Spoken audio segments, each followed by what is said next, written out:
नमस्कार मेरे प्यारे दोस्तों, आप सब कैसे हैं? आई होप आप लोग अच्छे होंगे, मस्त होंगे और अपनी पढ़ाई धुआँ-धुआँ कर रहे होंगे। ठीक दोस्तों, अब देखिए हम लोग देख रहे थे इलाहाबाद हाई कोर्ट जो है जूनियर असिस्टेंट ग्रुप डी और ग्रुप सी का, यानी दोनों का और स्टेनो ये सबका मिक्स प्रैक्टिस सेट देख रहे थे। तो इसमें दोस्तों मैंने 3 प्रैक्टिस सेट आपको करा दिए थे, ये हमारा चौथा प्रैक्टिस सेट है। ठीक दोस्तों, इसमें देखिए मैं जीएस करा रहा हूँ आपको, हिंदी करा रहा हूँ और इंग्लिश भी करा दे रहा हूँ। बाकी मैथ बच रही तो मैथ आप अब लोग देख लेंगे। सिलेबस मैं टेलीग्राम पे डाल दूँगा। सिलेबस जो होगा मैथ का वो टेलीग्राम पे आप मिल जाएगा। पीडीएफ भी टेलीग्राम पे डाल ही चुका हूँ। तो ये सारी चीज़ें आप देख लीजिएगा, वहाँ से मैथ लगा सकते हैं, किसी टीचर से लगा सकते हैं आप, जैसा आपको सही लगे मैथ। बाकी चीज़ें आप कवर कर सकते हैं। तो हम लोग शुरुआत करते हैं, देखिए जैसा कि पता शुरू में हिंदी हम देखेंगे। पहला क्वेश्चन लिखा कि जल का पर्यायवाची नहीं, तो नीर, तोय और जो है पीयूष जो है जल के पर्यायवाची हैं। इसमें कह रहा नहीं है, सॉरी, नील, तोय और पय है, जो कि पीयूष जो है अमृत का पर्यायवाची है। किसका है? अमी का है या अमृत का है। ठीक दोस्तों, अगर हम बात करें, देखिए यहाँ पे लिखा है, इसे हम पढ़ते हैं, थोड़ा ज़ूम करते हैं। देखिए यहाँ लिखा है दोस्तों कि जल का पर्यायवाची नहीं तो पीयूष नहीं, क्योंकि मैंने बताया पीयूष अमृत का पर्यायवाची है। अब देखिए दोस्तों इसमें ये व्याख्या देखते हैं, जल का पर्यायवाची जैसे नीर है, तोय है, पय है, सलिल है, ऊतक है, वारी है, जबकि पीयूष अमृत का पर्यायवाची है। आ गया ना? अमृत के अन्य पर्यायवाची कौन है? तो सुधा है, अमी है, मधु है, सोम है, जिनोदक है, जीवनोदक है, सुरभोग आदि है। समझा कि नहीं? तो ये हो जाएगा पहला क्वेश्चन। दूसरा है कृतज्ञ क्या विलोम क्या है? तो कृतधन होता है। ऑप्शन नंबर बी हो जाएगा। देखिए कृतज्ञ जो उपकार को मतलब मानता है और कृत्यधन जो उपकार को नहीं मानता है। देखिए कुकृत का हो जाएगा सुकृत विलोम, कृतधन का हो जाएगा कृतज्ञ, परोपकार का हो जाएगा अपकार और कपटी का हो जाएगा निष्कपट। ठीक, कहते हैं ना बड़ा कपटी आदमी है। अगला क्वेश्चन निम्नलिखित में से कौन सा शब्द तद्भव है? देखिए तद्भव शब्द, अब बताइए जिसमें आधा होता है वो तद्भव नहीं होगा, जिसमें त्रा होगा वो तद्भव नहीं होगा। ठीक, और वायु भी आपको तद्भव नहीं होगी वायु, क्योंकि वायु का हवा हो जाएगा। अब देखिए काज, ये कार्य का है, क्या है? कार्य का पर्यायवाची वो है तत्सम। कार्य जो है कार्य का तद्भव है, किसका है? कार्य का। तो कार्य इसका हो जाएगा कार्य, बेटा का हो जाएगा वत्स और रात का हो जाएगा रात्रि, हवा का हो जाएगा वायु। अगला क्वेश्चन निम्नलिखित में से कौन सा शब्द तत्सम है? तो दोस्तों देखिए तत्सम ये भ्राता का है, किसका है? भ्राता। भाई का भ्राता, कान का कर्ण, सौ का सर्व, संपूर्ण। ठीक, बयार देशज शब्द है, हवा जो है इसका अर्थ होता है। अगला वागीश, तो वाक धन ईश क्या होता है? वाक धन ईश, वागीश। ठीक दोस्तों, बाकी देखिए यहाँ पे अगर हम बात करें, देखिए ये सीधी सी बात है, कौन सी संधि हो जाएगी? आप लोग जानते हैं व्यंजन संधि हो जाएगी। वाग्धन ईश वागीश, जगत धन अम्बा जगदम्बा, जगत धन ईश जगदीश, पंचधन आप पंजाब, पंचधन आब। आब मतलब होता है दो नदियों का क्षेत्र होता है। तो पंच मतलब सॉरी, नदियों के बीच का जो क्षेत्र होता है उसे आब कहते हैं। पंच मतलब पांच, तो पांच जो नदियां होती हैं जैसे सिंधु, फिर आ जाए यहाँ देखिए मान लीजिए सिंधु है, ठीक, ये झेलम हो जाएगी, फिर चेनाब आ जाएगी, फिर रावी आ जाएगी, इसी मिल जाएगी, फिर ब्यास जो है छोटी सी आके ब्यास यहाँ पे आएगी तो सतलज में मिलेगी, फिर सतलज जाके फिर चेनाब में मिलेगी, फाइनली जाके चेनाब में मिल जाती है सिंधु। तो इसके बीच का जो ये क्षेत्र है ना, इसे ही हम कहते हैं, क्या कहते हैं? तो आब कहते हैं। क्या कहते हैं? आब। इसीलिए तो पंजाब नाम रखा है, पांच नदियों का द्वार है, सिंधु, झेलम, चेनाब, रावी, ब्यास। तो देखिए रावी, ब्यास, सतलज, तो ब्यास को हटा दीजिए क्योंकि ब्यास हिमाचल प्रदेश वाले क्षेत्र में रहेगी, लेकिन बाकी सारी नदियाँ आपको देखने को मिलेगी। ठीक दोस्तों, आगे बढ़ जाए। देखिए अगला क्वेश्चन क्या दिया हुआ है ये देखते हैं। दिए गए उपकार को मानने वाले के लिए एक शब्द क्या है? कृतज्ञ है। क्या है? कृतज्ञ है। दिए गए उपकार को मानता कृतज्ञ, जो नहीं मानता कृतघ्न, दया करने वाला दयालु, जिसका कार्य सिद्ध हो गया कृतार्थ। अगला क्वेश्चन है दोहरा लाभ अर्थ के लिए सही लोकोक्ति क्या है? आम के आम गुठलियों के दाम, दोहरा लाभ। ठीक, अंधे के हाथ बटेर लगना, बिना प्रयास बड़ी वस्तु पाना, भागते भूत की लंगोटी सही, जो मिल जाए वही काफी है। अगला अंत भला सो भला, परिणाम अच्छा हो तो सब अच्छा होता। दोस्तों देखिए क्वेश्चन एक है लेकिन इसकी व्याख्या बहुत ज्यादा इंपॉर्टेंट हो जाएगी हमारे लिए। ठीक, तो ये चीज याद रखेंगे आप। अगला है बेइज्जती करना, बेइज्जती करना यानी पगड़ी उछालना दोस्तों। अगला क्वेश्चन है लिंग की दृष्टि से अशुद्ध वाक्य कौन सा है? मोटा या आदमी आया, आपकी चरित्र, आपका चरित्र होता है दोस्तों, आपका चरित्र अच्छा है, ये शुद्ध वाक्य है। अगला वचन की दृष्टि से अशुद्ध वाक्य देख लेते हैं। प्रत्येक व्यक्ति यही कहेगा। देखिए यहाँ लास्ट में देखिए उसके प्राण निकल गया, निकल गया नहीं होता, निकल गए दोस्तों होता है। क्या होता? गए होते, क्योंकि प्राण क्या है? प्राण है बहुवचन। ठीक, तो ये चीज निकल गए, समझा कि नहीं? मेरी डायरेक्ट मतलब निगाह यहीं पड़ गई तो मैंने कहा चलो ये आगे बढ़ जाए। अगला क्वेश्चन है राजा ने ब्राह्मण को धन दिया। अब तो ये देखिए जब हम कोई चीज किसी को प्रदान करते हैं ना, जैसे कुछ चीज देने का भाव है तो संप्रदान कारक होगा, अगर आप कहीं देखे होंगे या मतलब थोड़ा ध्यान दिए होंगे तो आपको दिखेगा। देखिए लिखा राजा ने ब्राह्मण को धन दिया। इस वाक्य में राजा द्वारा धन दिया जा रहा है, संप्रदान को के लिए अपादान से अलग, ठीक। तो संबंध का के राजगिरी, ये कर्ता ने कर्म को कर्ण से के द्वारा संप्रदान को के लिए, तो ये चीज आप याद भी होगा आपको, विभक्ति है। जहाँ देने का भाव होता है वहाँ संप्रदाय होता है, ये याद रखेंगे। जैसे राजा ने गरीबों में कंबल बांटे या कंबल दिए, तो ये सारी चीजें आपको संप्रदान में दिखेंगी। अगला निम्नलिखित में से कौन सा वाक्य भूतकाल का है? आप देख लेंगे भूतकाल का कौन सा वाक्य है, तो ये देखिए जाता। यदि वह आता तो मैं भी जाता, यदि वह सॉरी, यदि वह जाता तो मैं भी जाता। तो ऑप्शन नंबर ए हो जाएगा, ठीक, भूतकाल। अगला क्वेश्चन है किस वाक्य में वर्तनी संबंधी अशुद्धि है दोस्तों? तो ये है उज्जवल, उज्जवल गलत लिखा है, ठीक, समझ में आया कि नहीं? अगला क्वेश्चन दिया निम्नलिखित में से अनेकार्थी शब्द कौन सा? अनेकार्थी देखिए, आयु, ग्रंथ, गुरु का अनेकार्थी बन जाएगा। गुरु को हो जाएगा आचार्य, बड़ा, दीर्घ, बुजुर्ग। अगला दिया जिसे नहीं जीता जा सकता है, तो उसके लिए देखिए जिसे नहीं जीता जा सके अजेय हो जाएगा। अज्ञेय लिखा है यहाँ, गलत है। अगला है जिसकी मृत्यु संभव न हो, अमर हो जाएगा। जिसका कोई शत्रु पैदा न हो, अजात शत्रु हो जाएगा। जो जाना न जा सके, अज्ञेय हो जाएगा। अब ये गद्यांश में है दोस्तों, प्रथम विश्व युद्ध फलाना ढिमकाना, देख लेते हैं। और क्वेश्चन करते हैं डायरेक्ट दोस्तों, हम लोग डायरेक्ट एक्शन लेते हैं। मित्र शक्तियों का प्रमुख शत्रु कौन था? तो देखिए मित्र जो शक्ति थी उसका प्रमुख शत्रु जर्मनी था दोस्तों, ये आप पढ़े भी होंगे हिस्ट्री में। और गद्यांश में जाएंगे तुरंत हवा में मिलेगा कुछ। मित्र राष्ट्रों की शांति सम्मेलन कहाँ हुआ था? तो ये हुआ था दोस्तों फ्रांस में। कहाँ हुआ था? फ्रांस में। डेट याद रखेंगे आप। अगला क्वेश्चन है कि शांति सम्मेलन के समय संयुक्त राज्य अमेरिका का राष्ट्रपति कौन था उस समय? तो विल्सन थे। कौन थे? विल्सन। अगला क्वेश्चन है जर्मनी के आत्मसमर्पण का मुख्य आधार था दोस्तों विल्सन के 14 सूत्र। क्या थे? 14 सूत्र। अगला दिया विल्सन की घोषणा में क्या शामिल नहीं था दोस्तों? तो किसी देश पर आक्रमण नहीं किया जाएगा, ये शामिल नहीं था, ठीक दोस्तों। बाकी दंड स्वरूप हर्जाना नहीं लिया जाएगा, कोई आर्थिक मार्ग नहीं किया जाएगा, किसी देश के किसी प्रदेश पर अधिकार नहीं किया जाएगा, ये सब नहीं शामिल थे, ठीक। अगला है कि सुवर्ण को खोजत फिरत कवि व्यभिचारी चोर पंक्ति में अलंकार कौन सा है? श्लेष अलंकार है। श्लेष का अर्थ होता है चिपकाना या चिपका होता है। अतः जब कोई शब्द एक बार आए और उसका अर्थ अनेक हो, अर्थात उसके अर्थ एक से अधिक हो, तो वहां श्लेष होता है दोस्तों। जैसे देखिए इसमें देख लीजिए, लिखा है क्वेश्चन, चरण धरत चिंता करता चितवत चरों और सुवर्ण को खोजत फिरत कवि व्यभिचारी चोर, ठीक, ये हो जाएगा। इसमें सुवर्ण का 3 अर्थ निकलता है, सुंदर स्वर्ण, सुंदर स्त्री, सोना, सुंदर कवि भी निकलता है, व्यभिचारी सुंदर स्त्री और चोर स्वर्ण खोज रहा है, तो ये सारी चीजें हैं। उपमेय में उपमान का निषेध रहित आरोप हो तो वह कौन सा अलंकार होता है? तो वो हो जाएगा कौन सा हो जाएगा? रूपक हो जाएगा दोस्तों। उपमेय में उपमान का निषेध रहित आरोप हो तो वो रूपक अलंकार होता है। लिखा मुख चंद्र है, जहां पर मुख को चंद्र स्वीकार किया गया हो। अगला क्वेश्चन है विभत्स का स्थायी भाव क्या हो जाएगा? तो विभत्स का हो जाएगा जुगुप्सा। क्या हो जाएगा? जुगुप्सा। देखिए श्रेय अकबर भवसाहा होता है, श्रृंगार का हो जाएगा रति प्रेम, करुण का शोक, हास्य का हास्य, वीर का उत्साह हो जाएगा, रौद्र का क्रोध हो जाएगा, विभत्स का जुगुप्सा या ग्लानि या घृणा, भयानक का भय हो जाएगा, अद्भुत का विस्मय या आश्चर्य हो जाएगा, शांति का निर्वेद या वैराग्य। आगे अगर हम भाव बात करें तो भाव जिसके हृदय में रहते हैं क्या हो जाएगा? आश्रय हो जाएगा। दशानन में कौन सा हो जाएगा? भैया सीधी सी बात है, बहुब्रीहि समास हो जाएगा, ठीक। दशानन। नील कमल में क्या हो जाएगा? कर्मधारय समान, नीला है कमल। ऋण मुक्त, ऋण से मुक्ति तो तत्पुरुष हो जाएगा। चौराहा, चार राहों का समूह, दीर्घ हो जाएगा, ठीक दोस्तों। अंग्रेजी में थोड़ा कुछ देख लेते हैं। देखिए ओवियस, यहाँ लिखा that the boy had not recognised the president was obvious. Obvious का पूछा है क्या? तो मीनिंग पूछा है सेम एज द, मीनिंग ही बताना हमें।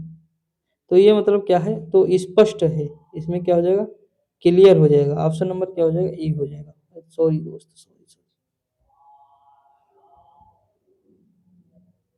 क्या हो जाएगा? स्पष्ट हो जाएगा। क्या हो जाएगा? स्पष्ट, ठीक दोस्तों। अब देखिए ईवीएस मतलब स्पष्ट हो जाएगा, हिडन मतलब छुपा हुआ, सीक्रेट मतलब रहस्य, हेजी मतलब अस्पष्ट या धुंध से भरा। कहीं पे अगर आपको हैजी मिल जाए, बाई चांस मिल सकता है दोस्तों, कोई बड़ी बात नहीं, तो यहाँ क्लियर ही होगा इसका क्या होगा? एंटोनिम, ठीक दोस्तों। आगे बढ़ जाए। देखिए यहाँ लिखा है कि extremely high pitched sound can repel bird. तो इसमें क्या पूछा है, लिखा अत्यधिक तीव्रता वाली ध्वनि पक्षियों को प्रतिकर्षित कर सकती है। तो रिपेल का क्या होगा, विलोम शब्द, तो अट्रैक्ट हो, रिपेल का अट्रैक्ट हो जाएगा, आकर्षित करना। ठीक, प्रतिकर्षित यानी दूर करती है, तो ये आकर्षित हो जाएगा। ठीक, बाकी देख लीजिए, एब्जॉर्ब मतलब होता है अवशोषित करना, कंफ्यूज मतलब भ्रमित करना, कंसंट्रेट मतलब ध्यान केंद्रित करना। लिखा है अपोजिट यहाँ भी प्राप्त करना है। देखिए, real estate price have plummeted in the past 6 month. तो ये राइजन हो जाएगा, क्या हो जाएगा, राइजन शार्पली हो जाएगा, क्या हो जाएगा, राइजन शार्पली यानी तेजी से, समझा कि नहीं। Completely fallen, plunged down, multiplied, twist. दोस्तों थोड़ा आप देख करेंगे तो कर ले जाएंगे, लेकिन यह है कि बिल्कुल इजी नहीं होता है, जितना हम सोचते हैं उतना नहीं होता है। ठीक, अब देखिए यहाँ भी बताना, owing to bad weather the aeroplane could not leave in its expected time of departure। तो यहाँ इन इट होगा, क्या होगा, इन इट्स हो जाएगा, could not leave in its में प्रीपोजिशन इन के स्थान पर क्या होगा, आयट होगा, मतलब ग्रामेटिकली करेक्ट बताना है, तो यहाँ आयट होगा, आयट का प्रयोग होगा। इन का प्रयोग किसी समय व अवधि को बताने में किया जाता है, जबकि आयट का प्रयोग घड़ी के समय को निश्चित समय के लिए किया जाता है। ठीक दोस्तों, एट 4 o'clock तो मतलब निश्चित है ना। अब देखिए एरोप्लेन जो है निश्चित समय पे उतरेगी ना, लैंडिंग करेगी ना, तो ये इन इट्स यही रॉन्ग है। ठीक दोस्तों, आगे बढ़े, जैसे यहाँ देखिए, I will meet at 4 o'clock, मैं आपसे 4 बजे मिलूंगा। तो ये चीज देखिए यहाँ निश्चित है ना, 4 बजे तो मिलना है। देखिए ये है अगला क्वेश्चन दिया, I the Egyptian first made paper out from papyrus which grew along the river Nile. River Nile जो पढ़े ना, नील नदी, वही है नाइल। दोस्तों देखिए मेरी इंग्लिश बहुत ज़्यादा नहीं वो है, मैं आपको पहले ही बताऊँ, इंग्लिश में पढ़ा नहीं सकता हूँ, लेकिन मतलब थोड़ा बहुत तो बता ही सकता हूँ ताकि क्वेश्चन आपके हो जाए। तो ये आउट फ्रॉम होगा, आप लोग देख लेंगे। ठीक दोस्तों, देखिए ये थोड़ा बहुत ज़्यादा हार्ड पेपर है, लेकिन दोस्तों इसमें इस तरह पूछा है ना, इतने जगह ये देखिए मार्क किया कि लड़का कंफ्यूज हो जाए इसी।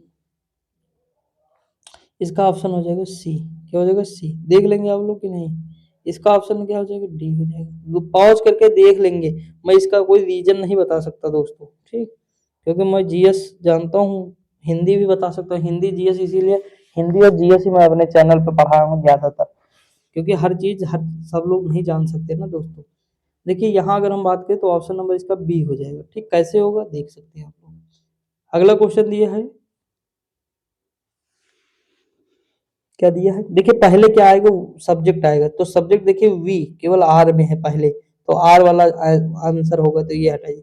We set waiting, we set waiting, उसके बाद देखिए the movie to begin immediately for, तो लास्ट में पी तो नहीं आएगा, सीधी सी बात, पी आएगा लास्ट में, नहीं आएगा, तो इसे भी काट दीजिए, तो काम खत्म, ऑप्शन नंबर सी। ये इजी होते हैं दोस्तों, इसके कोई मेथड नहीं, ये बहुत इजी होती है, ये तो सब लोग कर लेंगे। उसके बाद ये फिर लगा लेंगे, आप लोग लगा लेंगे कि नहीं, देखिए यहाँ पे, यहाँ क्या हो जाएगा, द मिनिस्टर टोल्ड, यानी ऑप्शन नंबर डी दिए। देखिए दोस्तों, देखिए यहाँ हमको पता है कि यस नहीं होगा, पहले पी आएगा। ठीक, लेकिन आप एक चीज बताइए, ये मार्केट से लिखा है जो, और बिजनेस से लिखा है, और उसके बाद यहाँ देखिए एक चीज और लिखा है, क्या लिखा है, अपॉर्चुनिटी लिखा, टोल्ड लिखा, तो सीधी सी बात इसमें से केवल एक ऐसा सेंटेंस मार्केट्स है जो लास्ट में आएगा, न्यू मार्केट, तो लास्ट में यस आना चाहिए, तो देख लीजिए किसी भी ऑप्शन में नहीं यस, केवल डी में है। मुझे नहीं पता कैसे होगा, लेकिन मुझे इतना पता है कि ये लास्ट में ही आएगा मार्केट्स। बताइए बिजनेसेस, दैट बिजनेसेस लास्ट में आ ही नहीं सकता, और जो शब्द दिखा है वो भी नहीं आएंगे लास्ट में। ठीक, तो ये चीज है। अगला देखिए, फॉर लिखा है, for no article the last counter, तो ये देख लेंगे, ये भी दोस्तों दोनों में द हो जाएगा। ठीक, अगला है, the employer and his manager have come into conflict about the implementation of the project, तो इनटू हो जाएगा। अगला यहाँ पे क्या होगा, तो यहाँ हो जाएगा अवे हो जाएगा, क्या हो जाएगा, अवे हो जाएगा। अगला 40 नंबर क्या हो जाएगा, तो देखिए 40 नंबर में दोस्तों आ जाएगा अगेंस्ट, क्या आ जाएगा, अगेंस्ट। देख लेंगे आप लोग, प्लीज यार देख लीजिएगा। वी हैव, देखिए यहाँ लिखा है we shall have to put, अब यहाँ पे क्या होगा आप बताएंगे, ऑफ होगा, पुट ऑफ, पुट ऑफ मतलब स्थगित करना या टालना, पुट डाउन मतलब नीचे उतारना, पुट फॉरवर्ड मतलब प्रस्तुत करना। ठीक, अगला one who seize the dark side of life, जो लाइफ का एक मतलब अंधकार में अरे यार ये वो होता है ना निगेटिव जो ज्यादातर देखते हैं, खराब पहलू जो ध्यान देते हैं उसे परसिमिस्ट कहते हैं, पेसिमिस्ट कहते हैं सॉरी। एथीस्ट ईश्वर को न मानने वाला, साइनिक निंदा करने वाला, मिस्टिक रहस्यवादी अध्यात्म। A collection of lines, lines का जो कलेक्शन होता है वो प्राइड होता है। देखिए हाथियों का समूह हर्ड, पैक जानवरों का समूह और ट्रूप सैनिकों का समूह। अगला है चूज द करेक्टली स्पेल्ड, तो कंपटीशन, अब कंपटीशन की स्पेलिंग कौन सी सही है देख लीजिए, ये वाली सही है, ऑप्शन नंबर बी। ये तो आप पढ़ के कर ही लेंगे ना, तो गद्यांश कर लीजिएगा, आगे बढ़ जाए, चलो बढ़ते हैं। गद्यांश कर लीजिएगा दोस्तों पढ़ के। लिखा निम्नलिखित में से कौन सा बॉक्साइट का सबसे बड़ा उत्पादक है, तो ऑस्ट्रेलिया अगर है तो मारो तुरंत मारो इसे। ठीक, ऑस्ट्रेलिया ऑप्शन नंबर डी हो जाएगा। लिखा है बॉक्साइट, ये सबसे बड़ा बॉक्साइट एल्यूमिनियम का मुख्य है, इसके उत्पादन में ऑस्ट्रेलिया और गिनी गणराज्य के बाद चीन तीसरा स्थान रखता है। उड़ीसा में जैसे पंचमपल्ली, गंध गंधमर्दन, झारखंड में कोडरमा हजारीबाग है, बिहार में गया मुंगेर है, राजस्थान में अजमेर और शाहपुर है, महाराष्ट्र में नागपुर रत्नागिरी हो जाएगा, और महाराष्ट्र में सॉरी आंध्र प्रदेश में नेल्लौर आदि इसके भंडार हैं। उड़ीसा और आंध्र प्रदेश में देश का 79% बॉक्साइट का संचित भंडार है, परंतु भारत में सर्वाधिक बॉक्साइट उड़ीसा में 50% प्राप्त किया गया है। अगला है बांग्लादेश में तुरंत प्रवेश करने के बाद गंगा नदी का नाम क्या हो जाता है, तो पद्मा हो जाता है, क्या हो जाता है, पद्मा।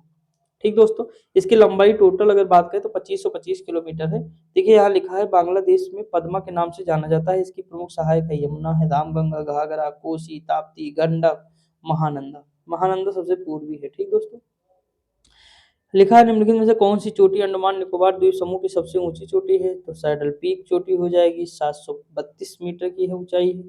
ठीक, दो ज्वालामुखी हैं, बैरन द्वीप सक्रिय है और नारकोंडम सुषुप्त है। अगला क्वेश्चन है कि भारतीय संविधान के 91वें संविधान संशोधन के तहत, तो देखिए 15% का प्रावधान किया गया था। संविधान संशोधन के तहत लोकसभा विधानसभा में कुल सदस्यों की संख्या के प्रतिशत 15% से अधिक मंत्री नहीं होंगे दोस्तों, लेकिन दिल्ली में 10% होगा। बस इतना याद रखना, अगर ये याद रहेगा बहुत इंपॉर्टेंट है। ठीक दोस्तों, अगला सर्वोच्च न्यायालय के कौन से न्यायाधीश के विरुद्ध भारतीय संसद में पहली बार महाभियोग चलाया गया था, तो वो थे वी रामास्वामी। कौन थे, वी रामास्वामी, 1993 में चलाया गया था, परंतु लोकसभा में यह प्रस्ताव पारित नहीं हो सका। साइबर कानून भारतीय संविधान की जो है क्या है, तो अवशिष्ट शक्ति के अंतर्गत आता है साइबर कानून। ठीक दोस्तों, तीन शक्तियां होती हैं। अब देखिए इसमें इतना पढ़ने की कोई जरूरत है नहीं, क्योंकि डायरेक्ट क्वेश्चन दिया हुआ है। 1946 में संविधान सभा के उद्घाटन सत्र में अध्यक्ष कौन थे, तो भाई सीधी सी बात है उस समय जो है उद्घाटन सत्र में अध्यक्ष के रूप में किसने अध्यक्षता की थी। देखिए दोस्तों यहाँ पे क्या है, डॉक्टर सच्चिदानंद सिन्हा मान लिए हैं, लेकिन अगर हम देखें यहाँ कहीं स्थायी अस्थायी की बात की ही नहीं गई है, तो हम इनको मान सकते हैं क्योंकि इनको भी बनाया गया था ना दोस्तों। कैबिनेट मंत्री के सुझाव पर 9 दिसंबर 1946 को पहली बैठक में, सॉरी सॉरी, देखिए हाँ यहाँ पे, यहाँ यही सही है क्योंकि ये अस्थायी अध्यक्ष थे ना, तो पहली बार थे, तो अस्थायी अध्यक्ष इन्हें ही मान लेंगे, तो डॉक्टर सच्चिदानंद सिन्हा हो जाएंगे। ठीक दोस्तों, ये स्थायी अध्यक्ष थे डॉक्टर राजेंद्र प्रसाद। तो ये कब बनाया गया, देखिए ये 9 दिसंबर को बनाया गया 1946, 11 दिसंबर 1946 को बनाए गए थे। अगला क्वेश्चन है कि प्राचीन गणित पुस्तक जो सलवा सूत्र है लिखी गई थी, तो बौधायन के द्वारा लिखी गई सलवा सूत्र। इन सूत्रों में पाइथागोरस प्रमेय की उत्पत्ति मिल जाती है। अगला निम्नलिखित में से कौन सा लोकनृत्य जम्मू और कश्मीर राज्य से संबंधित है, तो वो है धूमल। देखिए गिद्धा पंजाब का हो जाएगा, कोली महाराष्ट्र का हो जाएगा, धूमल जम्मू कश्मीर के, छऊ पश्चिम बंगाल, उड़ीसा और झारखंड। अगला क्वेश्चन दिया निम्नलिखित में से कौन सा बिहार राज्य में प्रचलित है, तो विदेशिया हो जाएगा, क्या बी से बिहार, बी से विदेशिया हो जाएगा। ठीक, समझ में कि नहीं। आभूषण, दोस्तों मैंने वो नहीं बंद किया नोटिफिकेशन ना, इसीलिए आ रहा है। लिखा है कि आभूषण जो है जो शान शरीर में पहना जाता है वो बाह हो जाएगा, क्या हो जाएगा, बाह। ठीक, अगला क्वेश्चन दिया है कि कौन से प्रसिद्ध सूफी संत को चिराग दिल्ली के रूप में जाना जाता है, तो शेख नसीरुद्दीन महमूद को जाना जाता है। ठीक दोस्तों, याद है कि नहीं, याद रखेंगे आप, आगे बढ़ जाते हैं। देखिए ये सब करंट के क्वेश्चन है, इनको छोड़ दीजिए। ठीक, करंट याद रख लेंगे, करंट आप पढ़ लीजिए। देखिए ये क्वेश्चन है, प्लेइंग इट माई वे, तो किसकी है, सचिन तेंदुलकर की है पुस्तक। देखिए लिम्पा बुक ऑफ रिकॉर्ड्स में शामिल किया गया है इस पुस्तक को। अब देखिए ये भी करंट का क्वेश्चन है, ये भी करंट का क्वेश्चन, ये भी करंट, ये नहीं करंट का है, ये तो जनगणना का है। लेखा जनगणना 2011 के अनुसार उत्तर प्रदेश के निम्नलिखित में से कौन से जिले में साक्षरता दर सबसे अधिक थी? तो गौतम बुद्ध नगर, ठीक, ग्रेटर नोएडा। देखिए दोस्तों, मैंने आपको ये सारी चीजें कराई हैं यूपी स्पेशल में। मैंने कहा था 10 जो मतलब घटा देंगे। देखिए टोटल अगर बात करें तो टोटल साक्षरता दर कितनी है? 67.7। 10 जोड़ देंगे तो 77 हो जाएगा पुरुषों में, महिलाओं में 10 घटा देंगे तो 57 हो जाएगा। सब तरीका बताया है। पहले में गौतम बुद्ध नगर, फिर कानपुर, फिर अवलिया, इटावा और गाजियाबाद, ये क्रम है बढ़ते हुए, ठीक। अगर हम बात करें एक प्रसिद्ध धार्मिक तीर्थ स्थान नैमिषारण्य, तो कहाँ है? तो सीतापुर में। यूपी स्पेशल मैंने जिस तरह पढ़ा है दोस्तों, 3 घंटे की एक वीडियो है, उसमें पूरी बुक ही निपटा दिया है। 3500 क्वेश्चन, बहुत ज्यादा इंपॉर्टेंट है, कर लेंगे आप लोग, ठीक। महाराष्ट्र में नई शिक्षा और सामाजिक सुधार के एक उत्कृष्ट कार्यकर्ता गोपाल हरि देशमुख, जो बाद में किस नाम से जाने गए? तो लोकहितवादी के नाम से जाने गए। ये दोस्तों जो गोपाल हरि देशमुख थे, ये कहीं वो तो नहीं थे जो हमारे यहाँ जो एक्टर हैं उनके पिताजी, ठीक। क्योंकि इस समय जो है महाराष्ट्र में चुनाव भी है ना। बिहार के जयप्रकाश नारायण को लोकनायक कहा जाता था। आज के प्रैक्टिस से जितना मजा ना आया होगा दोस्तों, मुझे भी नहीं आया, लेकिन कोई बात नहीं, हम कल से थोड़ा और अच्छे से देखेंगे, ठीक है दोस्तों। क्योंकि आज अभी इससे पहले मैंने जो है मॉडर्न हिस्ट्री की वीडियो बनाई, उसके बाद जो है उसमें क्या था, गले में खराश हो गई थी, तो थोड़ी मतलब जो है दिक्कत थी, इसीलिए नहीं हो पाया। लेकिन कोई दिक्कत नहीं, आपको सारी चीजें करा दिए कि नहीं। ये औरंगजेब हो जाएंगे, जिंदा पीर इनको कहते हैं औरंगजेब को, ठीक दोस्तों। कल से और थोड़ा बेटर करेंगे। लिखा है कि बाबर को मुगल साम्राज्य का संस्थापक कहते हैं, शाहजहां को भारत में स्थापत्य का मूर्ति मोती कहा जाता है, अकबर को एक उदारवादी मुगल सम्राट कहा जाता है, इसने दीन इलाही धर्म चलाया था। अगला है, एक मुस्लिम राष्ट्रीय विद्वान थे जिन्होंने काहिदा में शिक्षा प्राप्त की थी और वो अपने अखबार अल हिलाल का प्रकाशन किया था और प्रमुख राष्ट्रीय नेता बने थे। मौलाना अबुल कलाम आजाद हो जाएंगे, ठीक दोस्तों। अल हिलाल अल बिलाग, मौलाना अबुल कलाम आजाद हो जाएंगे। कॉमरेड हमदर्द मोहम्मद अली जिन्ना, प्रताप गणेश शंकर विद्यार्थी, हिंदू पेट्रियट हरीशचंद्र मुखर्जी हो जाएंगे। अमृत बाजार पत्रिका मोतीलाल शिशिर घोष, बम्बई दर्पण बाल शास्त्री, ठीक। कौन सा अधिनियम के विरुद्ध कौन से अधिनियम के विरुद्ध 1919 में गांधी जी ने सत्याग्रह सभा प्रारंभ किया था और इसके जिसके सदस्यों ने इस अधिनियम की अवज्ञा करने के प्रति वचन दिया था? तो ये थे रॉलेट एक्ट 1919 का है दोस्तों। अब लास्ट क्वेश्चन देख लेते हैं, उसके बाद मैथ आ जाएगी। खान अब्दुल गफ्फार खां के नेतृत्व में पठानों ने खुदाई खिदमतगार समाज की स्थापना की थी, जिसे क्या कहते हैं? तो लाल कुर्ती दल के रूप में जानते हैं, ठीक दोस्तों। लाल कपड़ा पहने थे। अब देखिए पश्चिमोत्तर भारत के थे सीमांत, इसलिए। अब गणित के क्वेश्चन किस तरह के हैं दोस्तों, आप लोग जानते ही हैं, आराम से कर लेंगे, बहुत हार्ड क्वेश्चन नहीं है। लेकिन हाँ, ये है बिल्कुल इजी नहीं कह सकते दोस्तों, कि मतलब बिल्कुल हलवा है, तुरंत लगाए तो एक चम्मच से काट गए, नहीं दोस्तों। बिल्कुल इजी तो हम कभी कहेंगे भी नहीं, और ना रहते हैं बिल्कुल इजी। फिर भी टाइम कम पड़ जाएगा, नहीं तो बच्चे कर तो ले, लेकिन टाइम का इशू रहता है, ठीक दोस्तों। तो कोई दिक्कत नहीं, पढ़ते रहिए, मस्त रहिए, खुश रहिए। कल मिलते हैं थोड़ा बेहतरीन प्रैक्टिस सेट के साथ। तब तक के लिए जय हिंद।